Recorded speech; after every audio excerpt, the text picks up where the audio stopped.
we going? Hi, Danah.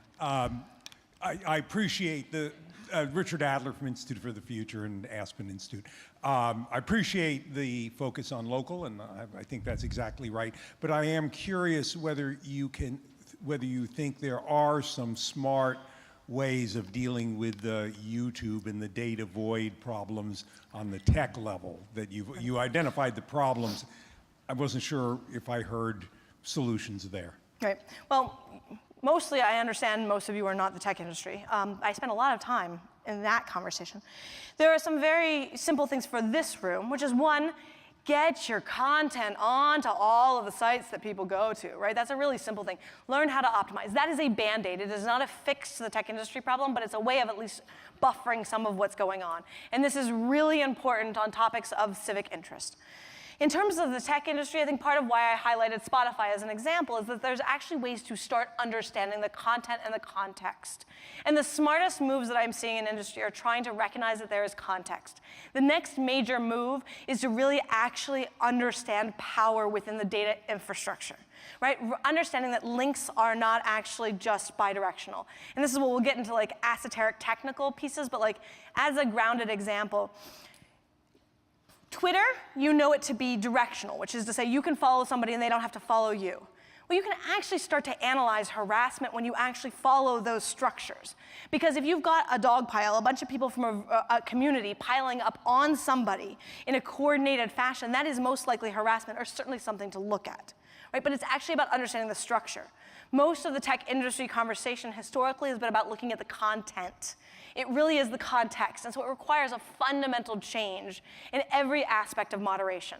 There's another piece that's out in the hallway by Robin Kaplan called Content or Context Moderation. This is another great piece that sort of looks at the dynamics that are playing out in that way. So again, for those who really want to talk tech industry, I'm happy to go down that. But I think that it's sort of, there are pieces that they can do, but at the end of the day, even if they take many of the smart moves that they should take, they're not going to address the different fabrics that actually are happening within community. And so that's one of the reasons, especially in this room, I really want you to recognize that there will be no magic fix in tech, because even if it goes away, the problems that we're facing are still here. Thank you. We have a question back here. Hi. I'm wondering, to what extent do you think this attitude that we often have that, like, these opinions are extremists and we shouldn't deal with them, when you have half of the country that believes those things and they hear us talking about them like they're extremists and their viewpoints aren't worthy of consideration, to what extent do you think that has contributed to the decline in the media and the business model? Thank you. So I think one of the hardest things as a project of a society is to figure out the bounds of what is considered to be acceptable conversation and not. And I am a believer that anything that starts with a premise of doing harm to other people, anything that starts with a premise of violence, anything that starts with a premise of purposefully hurting people at scale needs to be called into question as extremism. I think that we've got some of the hardest issues in front of us, and I think that we need to grapple with why people come from those places, why they get there, how they deal with it. But I don't believe that there are things that we can just fundamentally accept and tolerate, and I'm not willing to tolerate especially racist hate as something that just most people believe.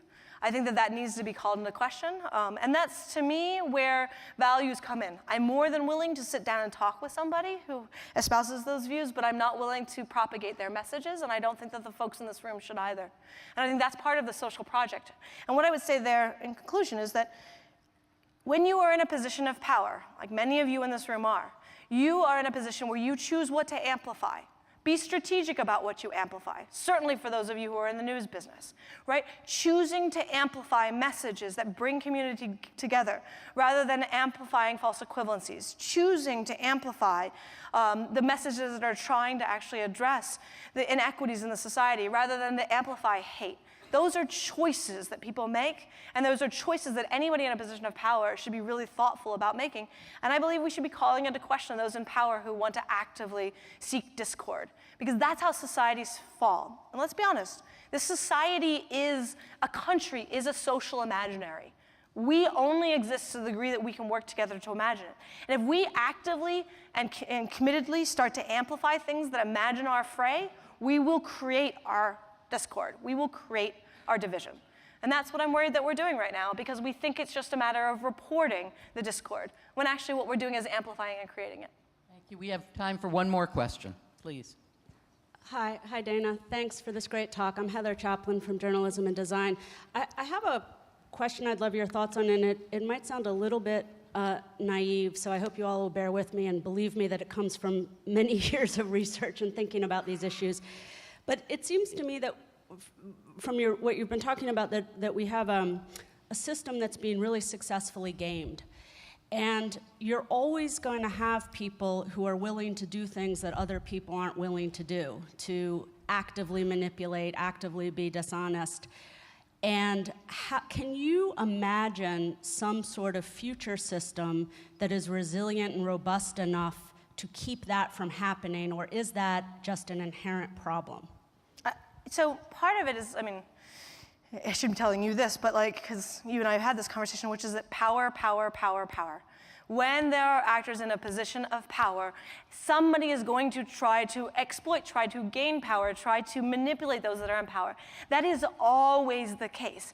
In fact, one of the reasons that I love going back to some of the documents of the founding of this country are different actors in this country trying to struggle with how to build structures of power. So like, one of the things that I love about George Washington, he actually said very little during the conversations around the Constitutional Convention and trying to figure it out. In fact, he pretty much didn't talk, except for one thing.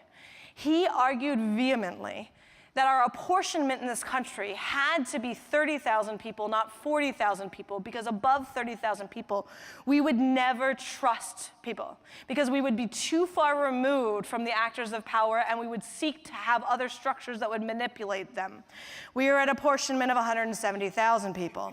We're in a different kind of place. So part of it is that I don't believe that you can build a system that has power that is resilient to attempts to manipulate that power. The naivety of those of us who were in the tech sector 15 years on was that we actually didn't imagine that we would ever have power. We were the self-identified geeks, freaks, and queers, and I was all three, so I was like, win, right?